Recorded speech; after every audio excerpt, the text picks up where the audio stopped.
Здравствуйте! Сегодня на лекции аудирования мы с вами будем отвечать на простые вопросы и также потренируемся составлять вопросы. На лекции чтения мы ответим на вопрос, о чем говорится в тексте, и также будем находить смысл текста. 보기 공부를 해요? Нужно ответить на вопрос. Давайте вместе переведем на русский язык. 공부를 해요? Учитесь? Давайте, прежде чем посмотреть на ответы, сами попробуем ответить на этот вопрос. Можно ответить как «Да, учусь», «네, 공부를 해요», либо «Нет, не учусь», «아니요, 공부를 안 해요». Теперь давайте посмотрим на 4 варианта ответов. Номер 1. «네, 공부를 해요», «Да, учусь». Номер 2. «아니요, 공부해요», «Нет, это учеба». Номер 3. «네, 공부가 아니에요», «Да, это не учеба». И номер 4. «아니요, 공부를 좋아해요», «Нет, мне нравится учиться». Итак, наш предположительный ответ как раз был среди вариантов. 정답. Правильный ответ номер 1. «네, 공부를 해요». Теперь давайте попробуем составить вопросы к остальным 3 вариантам. Если ответ «아니요, 공부해요», то какой же можно задать вопрос?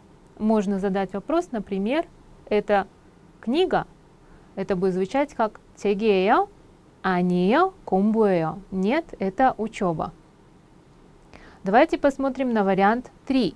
У нас был ответ «네, 공부가 아니에요». Да, это не учеба. Вопрос будет простым. 공부가 아니에요? Это не учеба. «네, 공부가 아니에요». Да, это не учеба. В последнем варианте был ответ «아니요, 공부를 좋아해요». Нет, мне нравится учиться. Получается, вопрос будет звучать как «Вам не нравится учиться?» 공부를 싫어해요? 아니요, 공부를 좋아해요. 1번 책이 많아요? Давайте переведем вопрос на русский язык. 책이 많아요? Много книг? Прежде чем выбрать правильный ответ, давайте сами попробуем ответить. Итак, много книг? Да, книг много. 네, 책 많아요. Либо можно ответить как нет, книжек немного или книг мало. 아니요, 책 많지 않아요. Теперь давайте посмотрим на 4 варианта ответов. Номер 1. 네, 책이에요. Да, это книга. Номер 2. 아니요, 책이 있어요. Нет, книга есть. Номер 3. 네, 책이 많아요. Да, книг много. Номер 4. 아니요, 책이 좋아요. Нет, мне нравятся книги. 정답. Правильный ответ номер 3. 네, 책이 많아요. Теперь давайте попробуем составить вопросы к другим вариантам. Если ответ «네, 책이에요», да, это книга, то какой же будет вопрос? Вопрос будет «это книга?» 책이에요? 네, 책이에요. Если вдруг ответ такой «아니요, 책이 있어요», значит вопрос «у вас нет книги?» 책이 없어요? 아니요, 책이 있어요. Нет, у меня есть книга. Если ответ «아니요, 책이 좋아요», «нет, мне нравятся книги», то вопрос будет какой? «Вам не нравятся книги?» 책이 싫어해요? 아니에요, 책이 좋아요. 2번 주스를 마셔요? Давайте переведем вопрос на русский язык. 주스를 마셔요? Пьете сок? И давайте сами попробуем на него ответить. На него можно ответить как «Да, я пью сок». 네, 주스를 마셔요. либо «Нет, я сок не пью». 아니요, 주스를 안 마셔요. Теперь давайте посмотрим на 4 варианта ответов. Номер 1. 네, 주스가 없어요. Да, сока нет. Номер 2. 아니요, 주스를 좋아해요. Нет, мне нравятся соки. Номер 3.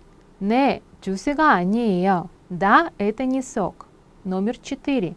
아니요, 주스를 안 마셔요. Нет, я не пью сок. Среди вариантов был наш предположительный ответ. 정답. Это номер 4. 아니요, 주스를 안 마셔요. Давайте все-таки попрактикуемся в составлении вопросов. Если ответ «не 주스가 없어요», то вопрос, наверное, нет ли сока? 주스가 없어요? 네, 주스가 없어요. Да, сока нет. Если ответ 아니요, 주스를 좋아해요, значит вопрос «вам не нравится сок?» 주스를 싫어해요? 아니에요, 주스를 좋아해요. И если ответ «не, 주스가 아니에요», да, это не сок, то возможный вопрос может прозвучать так. Это не сок? 주스가 아니에요? 네, 주스가 아니에요. 3번. 언제 친구를 만나요? Давайте переведем вопрос на русский язык. 언제 친구를 만나요? Когда встречаетесь с друзьями, или можно перевести как с другом или подругой.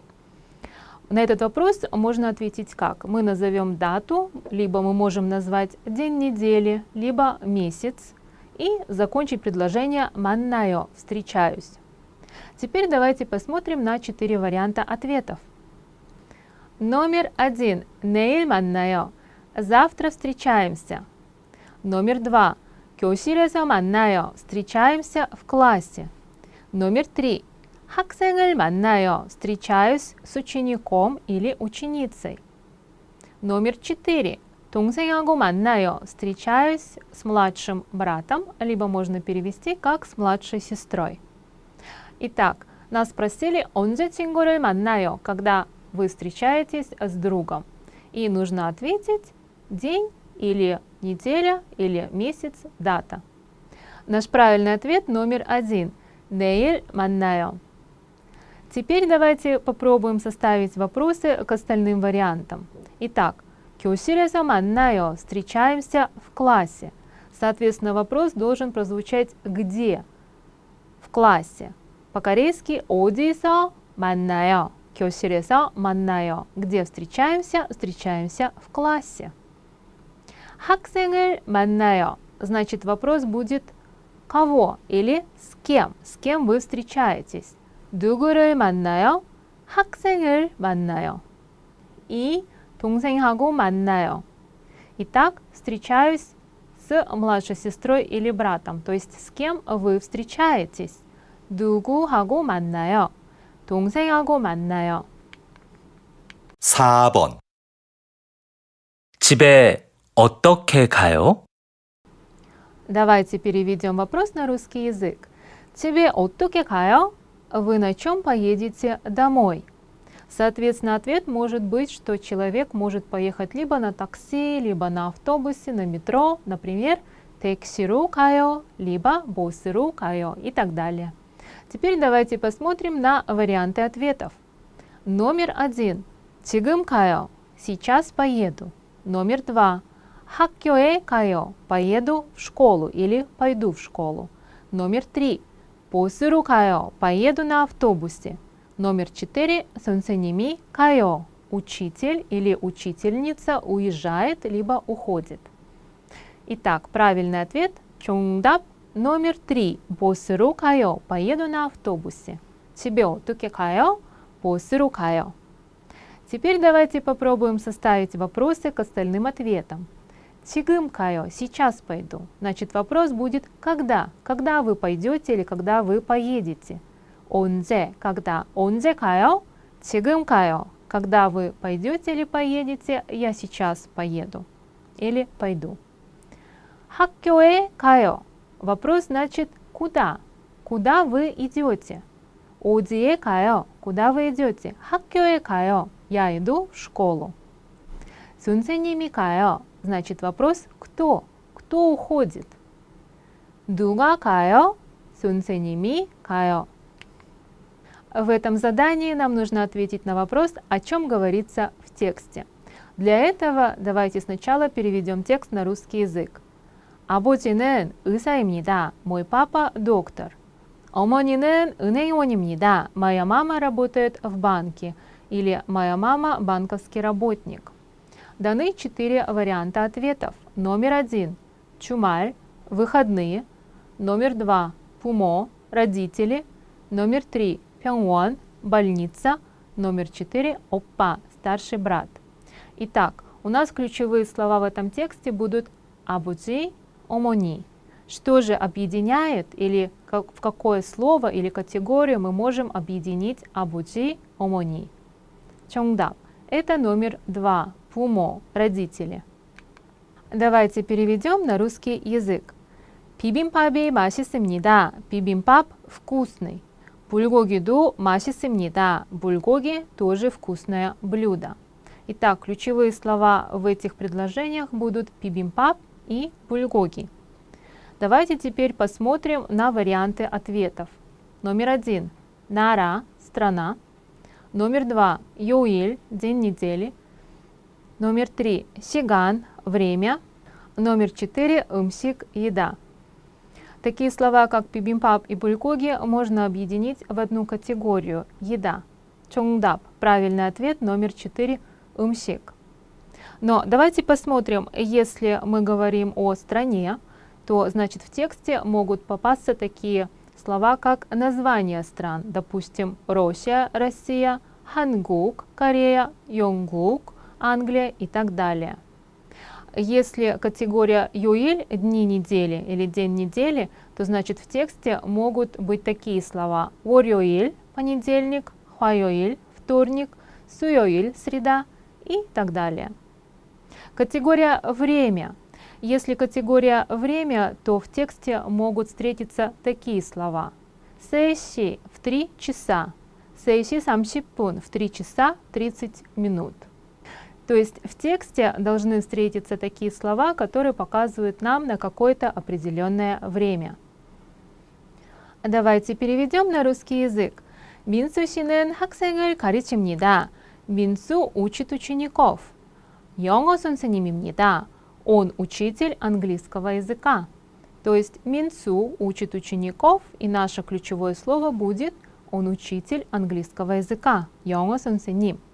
Теперь давайте посмотрим на 4 варианта ответов. Номер 1. 가족, семья. Номер 2. 나이, возраст. Номер 3. имя, 이름. И номер 4. 직업, профессия. Итак, в нашем тексте было имя Минсу, но говорилось, что Минсу учит учеников, и он учитель английского языка.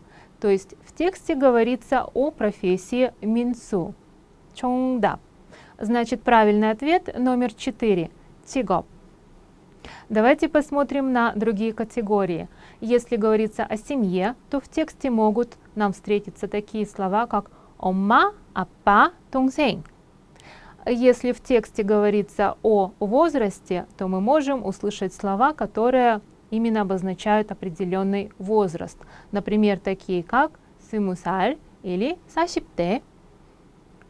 Если категория имя, то в тексте нам встретятся имена, то есть нас будут представлять с определенными людьми и говорится, как их зовут. Давайте переведем на русский язык. 운동을 좋아합니다. Мне нравится спорт. 농구를 자주 합니다. Я часто играю в баскетбол. Ключевые слова 운동 좋아합니다, нравится спорт, и 농구합니다, играю в бейсбол. Теперь давайте посмотрим на 4 варианта ответов. Номер 1. 날씨, погода. Номер 2. 장소, место. Номер 3. 취미, хобби. Номер 4. шопинг. Итак, в тексте говорится, что человеку нравится заниматься спортом, и он часто играет в баскетбол. Это означает, что баскетбол для него хобби. 정답. Правильный ответ номер 3. 취미. Теперь давайте посмотрим, если категория погода, то в тексте могут встретиться такие слова, которые связаны с погодой. Например, 비가 옵니다, идет дождь, 덥습니다, жарко, 흐립니다, пасмурно. Если тема или категория, которая относится к месту, то мы можем услышать или найти в тексте такие слова, которые относятся именно к месту. Например, 학교, школа как место, 백화점, универмаг или, например, 공원, парк. Если мы говорим о шопинге, нам могут встретиться такие слова, как 시장, рынок, 백화점, универмаг. Давайте переведем на русский язык. 저는 오늘 이사를 했습니다. Я сегодня переехал. Или я сегодня переехала. 친구가 도와줘서, так как помог друг или помогла подруга, то 이사가 금방 끝났습니다. Переезд был быстрым. 새 집에서 в новом доме 친구와 저녁을 먹었습니다. С другом или подругой поужинали. Так, нужно найти ответ, который по смыслу подходит с текстом. Давайте выделим ключевые слова. 오늘 이사, сегодня переезд. 친구가 도와줘서, так как помог друг, 금방 끝났습니다. То мы быстро закончили. 새 집에 저녁을 먹었습니다. Мы ужинали в новом доме. Теперь давайте посмотрим на варианты ответов. Номер 1. 친구가 이사를 했습니다. Друг переехал или подруга переехала. Номер 2. 제가 친구를 도와줬습니다. Я помог другу, либо можно перевести как «я помогла подруге» или другу. Номер 3. 지난주에 이사를 했습니다. Я переехал на прошлой неделе. Или я переехала на прошлой неделе. Номер 4. 이사한 집에서 식사를 했습니다. Поели в доме, в который переехали. 정답. По ключевым словам мы уже знаем, что правильный ответ номер 4. 이사한 집에서 식사를 했습니다. Давайте переведем на русский язык. 오후부터 비가 왔습니다. После обеда пошел дождь. 저는 우산이 없어서, так как у меня не было зонта, 걱정을 했습니다. Я беспокоилась. 그런데 언니가, старшая сестра, 우산을 가지고 вместе с зонтом 학교 앞에서 기다리고 있었습니다. Ждала меня возле школы. Давайте выделим ключевые слова. 오후 비, после обеда дождь. 우산이 없어서, у меня не было зонта. 언니가, старшая сестра, 우산을 가지고 학교 앞에서 기다리고 ждала меня возле школы с зонтом. Теперь давайте посмотрим на 4 варианта ответов. Номер 1. 아침에 비가 내렸습니다. Утром прошел дождь. Номер 2. 저는 언니를 기다렸습니다. Я ждала старшую сестру. Номер 3. 학교 앞에 언니가 있었습니다. Старшая сестра была возле школы. Номер 4. 저는 학교에 우산을 가지고 왔습니다. Я взяла с собой в школу зонт. Итак, по ключевым словам мы знаем, что у этого человека не было зонта, и старшая сестра ждала возле школы, а дождь пошел после обеда. 정답. Значит, правильный ответ номер 3. 학교 앞에 언니가 있었습니다. Давайте переведем на русский язык. 오늘 동생과 약속이 있었습니다. Сегодня у меня была встреча с младшим братом. Или можно перевести как с младшей сестрой. 그런데 지하철을 잘 못 타서, так как я неправильно сел или села на метро, 약속 장소에 늦게 도착했습니다. И опоздал или опоздала на место встречи. 동생은 화가 많이 났습니다. Мой младший брат или моя младшая сестра очень был или была злой. То есть мой младший брат был очень злым, либо можно перевести так же, как моя младшая сестра была очень злая. Давайте выделим ключевые слова. 동생과 약속이 있었습니다. Сегодня была встреча с младшим братом или младшей сестрой. 지하철을 잘 못 타서, неправильно сел или села на метро. 늦게 도착했습니다. На место встречи опоздал или опоздала. 동생은 화가 났습니다. Младший брат был злым или младшая сестра была злой. Теперь давайте посмотрим на 4 варианта ответов. Номер 1. 저는 동생을 못 만났습니다. Я не смог или я не смогла встретиться с младшим братом или с младшей сестрой. 저는 약속 시간에 늦었습니다. Я опоздал или опоздала на встречу. Номер 3. 저는 약속 장소를 몰랐습니다. Я не знал место встречи или я не знала место встречи. Номер 4. 저는 동생을 많이 기다렸습니다. Я ждал или ждала младшего брата или я ждал или ждала младшую сестру. По ключевым словам мы знаем, что этот человек опоздал. 정답. Поэтому правильный ответ номер 2. 저는 약속 시간에 늦었습니다. Сегодня на лекции аудирования мы с вами попрактиковались в ответе на вопросы, а также в составлении вопросов. Если попробовать ответить на заданный вопрос сразу и потом посмотреть среди предложенных ответов, это может помочь быстрее найти правильный ответ. Также практика в составлении вопросов поможет вам быстрее понять, какой нужен ответ. Сегодня на лекции чтения мы попрактиковались в ответе на вопрос, о чем говорится в тексте. В этот раз это были категории слов, и чтобы правильно ответить на вопрос, нужно было ключевые слова из предложений объединить в одну категорию. Также в других заданиях мы ответили на вопрос, о чем говорится в тексте, на ответ которого нужно было правильно выделить ключевые слова. Спасибо и всего вам хорошего!